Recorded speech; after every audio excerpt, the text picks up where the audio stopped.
बिस्मिल्लाहिर्रहमानिर्रहीम। अब हम रेक्टेंगल की सिमेट्री की वजह से एक ग्रुप कंस्ट्रक्ट करेंगे जिसका नाम क्लेन 4 ग्रुप है। अब ये देखें, ये एक रेक्टेंगल शेप है। ये साइड जिस तरह इसकी A B C and D है। जो रेक्टेंगल है इसको इसकी रोटेशन अगर हम इसको 180 पर रोटेट कर दें, यानी इस वक्त ये A B C and D है, इसकी सिमेट्री जो है अगर हम इसको 180 एंगल के ऊपर पूरा रोटेट कर दें तो यहाँ पर हमारे पास जो है वो बी था, अब ये डी पॉइंट बन गया है। यहाँ ए पर अब ये पॉइंट सी है और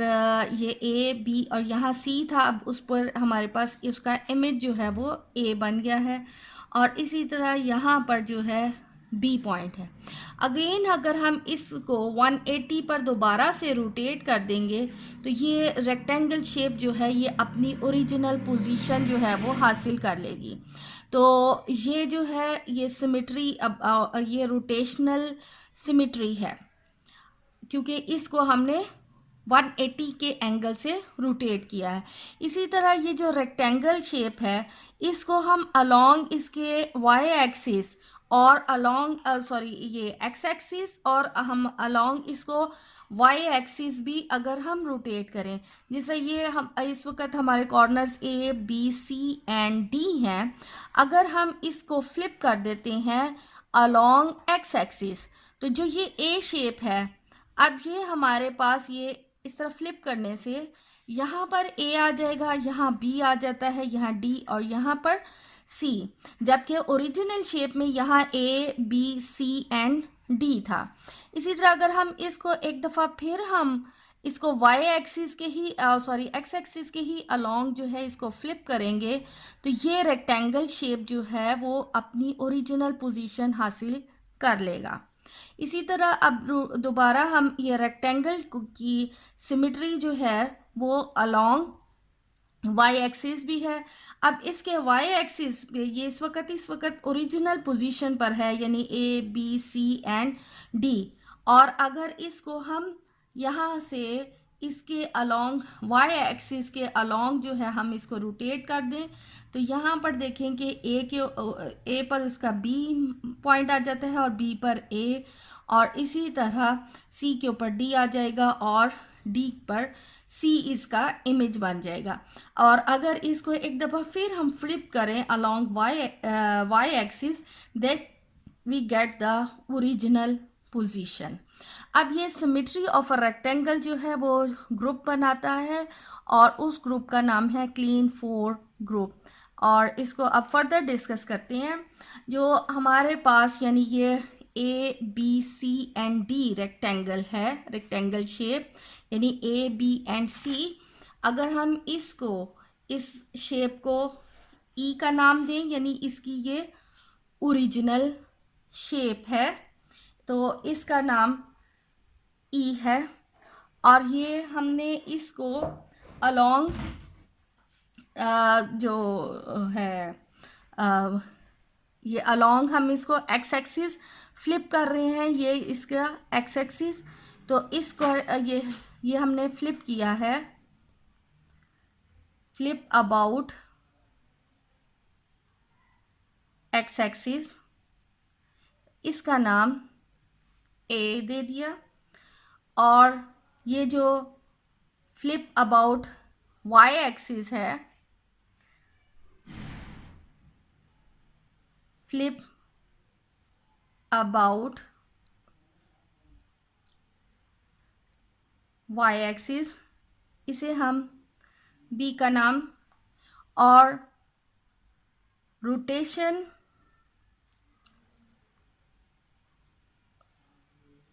ऑफ 180 डिग्री, इसका नाम हम सी दे देते हैं। अब यहाँ पर हमारे पास ये तो आ गई ओरिजिनल पोजीशन। अब इसको हम जब अबाउट एक्स एक्सिस रोटेट करते हैं तो जो इसका इमेज बन रहा है ओरिजिनल पोजीशन पे हमारे पास, यानी ओरिजिनल पोजीशन में A B C and D था, जब हमने इसको 1 टाइम फ्लिप किया है तो तो ये अब इसका इमेज D, इसका C, और यहाँ पर ये B आ गया, और इसी तरह ये A पोजीशन ले लेता है। और ये तो ओरिजिनल था, इसको भी मैं यहाँ पर A, B and C and D लिख लूँ। अब ये जो है flip about Y axis, original position A, B, C and D है। जब इसको हम वन टाइप फ्लिप करते हैं तो अब हमारे पास ये फ्लिप करने से जो कॉर्नर A था वो B बन जाता है, और ये जो A है, ये B जो है वो साइड A बन जाती है, और इसी तरह ये जो C है वो D, और D जो है वो C बन जाती है। और ये जो हमारा E है उसको जब हम 180 डिग्री पर पूरा रोटेट करते हैं तो हमारे पास ये B की जगह पर D आ जाता है, इधर A, B और ये C रोटेशन आ गई है।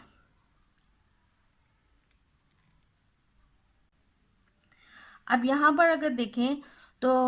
E से मुराद है जो स्टैंड्स डू नथिंग मूवमेंट, कि उसको हमने कोई उसकी चेंज नहीं आई, डू नथिंग आ जाएगा। A जो था वो फ्लिप अबाउट एक्स एक्सिस है, B stands for flip about Y axis, और C जो है वो स्टैंड्स फॉर रोटेट 180, यानी इसको हमने पूरा 180 एंगल पर रोटेट किया है। अब यहाँ पर देखें कि हमारे पास जो है, हमारे पास ये जो A है इसको हमने फ्लिप अबाउट एक्स एक्सिस किया था, तो जिसकी वजह से ये जो ओरिजिनल पोजीशन थी A वो D बन गई थी, और जो B था वो C बन गया। इसी अगर जो जिसको एक्स एक्सिस के अलोंग मैंने फ्लिप किया है तो ये हमारे पास A जो है वो D बन गया था, B जो है वो C बना। अब अगर मैं इसको अलोंग वाई एक्सिस एक दफ़ा फिर फ्लिप कर दूं तो फिर हमारे पास ये C आ जाता है और ये इधर D आ जाता है, यानी हमारे पास, यानी एक दफ़ा हमने इसको एक्स एक्सिस के अलोंग फ्लिप किया है और फिर हमने इसको वाई एक्सिस के अलोंग भी अगर हम इसको फ्लिप करें तो हमारे पास वही रोटेशन बन जाती है जो हमारे पास रोटेशन ऑफ 180 पर पोजीशन यानी रेक्टेंगल हासिल कर लेते हैं। यानी ऐसे केस में हम C को A इंटू B लिख सकते हैं, यानी यही वाली 180 वाली पोजीशन हमें हासिल हो जाती है अगर हम जो रेक्टेंगल शेप है उसको फ्लिप कर दें अबाउट एक्स एक्सिस और फिर एक दफ़ा हम उसको अबाउट वाई एक्सिस हासिल कर लें तो हमारे पास वही फॉर्म बन जाती है जो 180 पर रोटेट करने से हासिल होती है। तो अब हम इसके हिसाब से अब हम अपना इसका सिलो टेबल ड्रॉ कर लें। अब यहाँ पर एक और पॉइंट पहले देख लें कि ये हमारे पास है रेक्टेंगल की ओरिजिनल पोजीशन। ये जब हमने इसको फ्लिप किया है तो flip first time x axis के अबाउट इसको फ्लिप करने से यहाँ पर D आ गया। अगर हम इसको एक दफ़ा फिर एक्स एक्सिस के अबाउट जो है वो फ्लिप कर लेंगे तो वापस ये अपनी फर्स्ट पोजीशन ले आता है, यानी flip about X axis first time किया तो उसका नाम हमने A रखा था, सेकंड टाइम किया तो ये अपनी वापस ओरिजिनल पोजीशन पे आ गया। इट मीन्स कि A स्क्वायर जो है वो हमारे पास E आ जाता है। इसी तरह यहाँ पर ये जब हमने फ्लिप अबाउट वाई एक्सिस किया है तो जो A पोजीशन थी वहाँ पर B है और इसी तरह B के ऊपर A। अब अगर हम इसको भी वंस अगेन जो है वाई एक्सिस के अबाउट जो है वो फ्लिप करेंगे तो ये रेक्टेंगल अपनी ओरिजिनल पोजीशन पर आ जाता है, यानी हमने फ्लिप अबाउट वाई एक्सिस को B नाम दिया था तो दो दफ़ा अगर हम इसको वाई एक्सिस के ही अलोंग फ्लिप करेंगे तो ये अपनी ओरिजिनल पोजीशन ले लेता है, यानी कि B स्क्वायर हमारे पास जो है वो E आ रहा था। इसी तरह अब ये जो हमने जो सी रोटेशन ऑफ 180 डिग्री का नाम सी दिया है और सी को ही ए एंड बी का नाम दिया है, इसी को अगर हम दोबारा से एक दफ़ा फिर 180 पर रोटेट करते हैं तो हमारे पास ये रेक्टेंगल जो है वो अपनी ओरिजिनल पोजीशन ले लेता है। यानी यहाँ पर भी हमारे पास आ गया कि A B square is equal E. अब इसके मुताबिक इनका हम टेबल बना लें। अब यहाँ पर जो हमने टेबल कंप्लीट करना है तो ई जो था वो स्टैंड करता है डू नथिंग और डू नथिंग विद ए, यानी जो ए की पोजीशन है उसके साथ डू नथिंग, तो हमारे पास पोजीशन ए ही आ जाती है। डू नथिंग विद बी, तो यहाँ पोजीशन फिर बी की बी ही रहेगी। Do nothing with A B, तो ए बी की पोजीशन जो है वो ए बी ही रहती है। अब ये जो ए है, ए का मतलब था फ्लिप अबाउट एक्स एक्सिस ई को, जो ओरिजिनल पोजीशन थी। लाइक अब हम यहाँ पर ये अगर हमारे पास जो है वो रेक्टेंगल में, ये मैं शो कर लूँ, रेक्टेंगल में ओरिजिनल पोजीशन है A B C and D,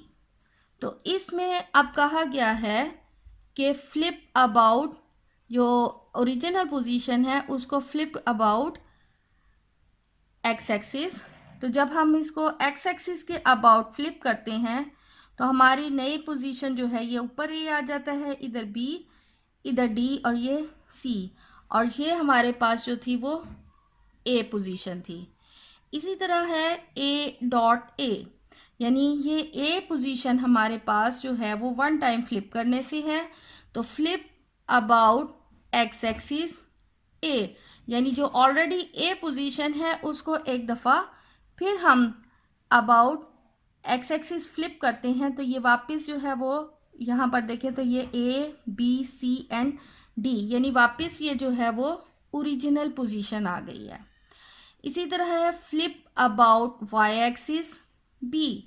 अब जब हमारे पास ये बी वाला अगर हम रख लें, ये हमारे पास जो है ये यानी जो रेक्टेंगल है A B C and D है, उसको हमने वन टाइम फ्लिप किया था, तो यहाँ पर ये पोजीशन आ गई थी बी ए डी एंड सी, तो ये हमारे पास जो है पोजीशन इसका नाम बी है।